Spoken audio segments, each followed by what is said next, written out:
ಅವರು ಅವ್ರದೇ ಆದಂಥ ವೈಯಕ್ತಿಕ ಸಮಸ್ಯೆಗಳಿಗೆ ಸ್ವಲ್ಪ ಕೆಲವೊಂದು ಸಮಸ್ಯೆಗಳಿಗೆ ಅವರು ತಮ್ಮ ಕೆಲಸ ಮಾಡಿಕೊಡ್ತಾ ಇದ್ದಾರೆ ಬಿಟ್ಟರೆ ಅವರು ನಮ್ಮ ತಂಡ BJP ಪಕ್ಷದಲ್ಲಿ ಇದ್ದಾರೆ. ಕಾಲಕ್ಕೆ ಸಂಬಂಧಪಟ್ಟಂಥವ್ರು ಏನು ಫೋನ್ ಮಾಡೋಕ್ಕೆ ಸೂಚನೆ ಮಾಡ್ತಾ ಇದ್ದಾರೆ. ಹೀಗಾಗಿ ಅವರು ರಾಜಕಾರಣದಲ್ಲಿ ಇಲ್ಲ ಅಂತ ತಪ್ಪಾಗ್ತದೆ. ರಾಜಕಾರಣದಲ್ಲಿ ಸ್ವಲ್ಪ ಸೈಲೆಂಟ್ ಆಗಿದ್ದಾರೆ ಅಂದರೆ ಅವರು ವೈಯಕ್ತಿಕವಾದಂಥ ಬಿಸ್ನೆಸ್ ಮತ್ತು ಸಮಸ್ಯೆಗಳಲ್ಲಿ ಇದ್ದಾರೆ. ಅದು ಮುಂದಿನ ದಿನಗಳಲ್ಲಿ ಹೈಕಮಾಂಡ್ ಲೆವೆಲ್ನಲ್ಲಿ ಅವರು ಅನಂತಕುಮಾರ್ ಹೆಗ್ಡೆ ಅವರು, ಯಾಕಂದರೆ ಅವರು ಸೀನಿಯರ್ ಆಗಿದ್ದಾರೆ, ಅವರು ಅನಂತ ಹೆಗ್ಡೆ ಅವರು, ಕಾಗೇರಿ ಸಾಹೇಬರು ಅವರೆಲ್ಲ ಕುತ್ಕೊಂಡು ನಿರ್ಣಯ ಮಾಡ್ತಾರೆ. ಮಾಡಲಿಲ್ಲ. BJP ವಿರುದ್ಧವಾದಂಥ ಯಾವುದೂ ಭಾವನೆಗಳನ್ನು ಆ ಬಗ್ಗೆ ನಮ್ಮಲ್ಲಿ ಇನ್ನೂ ಚರ್ಚೆಯಾಗಿ ಮಾಡಲಿಲ್ಲ. ಆ ಸಲ MP ಆಗಿದ್ದಾಗ ಅವರು ಸಾಕಷ್ಟು ಜಿಲ್ಲೆಯಲ್ಲಿ ಅಭಿವೃದ್ಧಿಯ BJPಯನ್ನು ಬಲಪಡಿಸುವ ನಿಟ್ಟಿನಲ್ಲಿ ಸಾಕಷ್ಟು ಕೆಲಸ ಮಾಡಿದ್ದಕ್ಕಾಗಿ ಇವತ್ತು ಇನ್ನುವರೆಗೆ BJP ಬಲವಾಗಿ ಇದೆ.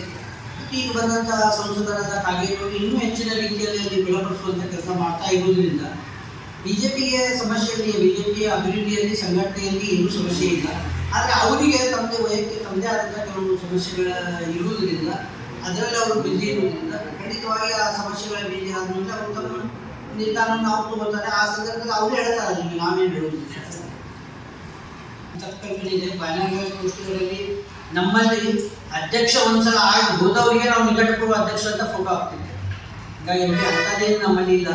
ಖಾಸಗಿ ಕಾರ್ಯಕ್ರಮ ಅಂತ ಹೇಳಿದ್ರೆ ಅವರಿಗೆ ವೈಯಕ್ತಿಕವಾಗಿ ಭಾಗವಹಿಸಿದಂಥವರ ಕಾರ್ಯಕ್ರಮಗಳಿಗೆ ಸಹಜವಾಗಿ, ಯಾಕಂದರೆ ಅವ್ರ ಕಾರ್ಯಕ್ರಮ ಅವ್ರು ಹುಟ್ಟಿದಿಂದ ಅವ್ರಿಗೆ ಬರ್ತಾ ಇದ್ದಾರೆ ಬಿಟ್ಟರೆ BJPಯ ಅಧಿಕೃತವಾದ ಕಾರ್ಯಕ್ರಮದಲ್ಲಿ ಭಾಗವಹಿಸಬಾರ್ದು ಅನ್ನುವಂಥ ಯಾವುದೇ ಉದ್ದೇಶ ಅವರಿಗಿಲ್ಲ. ಅದು ಮುಂದಿನ ದಿನಗಳಲ್ಲಿ ಹೈಕಮಾಂಡ್ ಲೆವೆಲಲ್ಲಿ ಅವರು ಹೈಕಮಾಂಡ್ ಎಲ್ಲ ಸೇರಿ ಅದಕ್ಕೆ ಯಾವ ರೀತಿಯಿಂದ ಮುಂದಿನ ದಿನಗಳಲ್ಲಿ ಇದು ಮಾಡಬೇಕು ಅಂತ ಅವ್ರು ಚರ್ಚೆ ಮಾಡ್ತಿದ್ದಾರೆ. ನನ್ನ ವಿಚಾರ ನಾ ಹೇಳ್ಬೋದು, ಬೇರೆಯವ್ರ ವಿಚಾರ ನಾ ಹೇಳಿ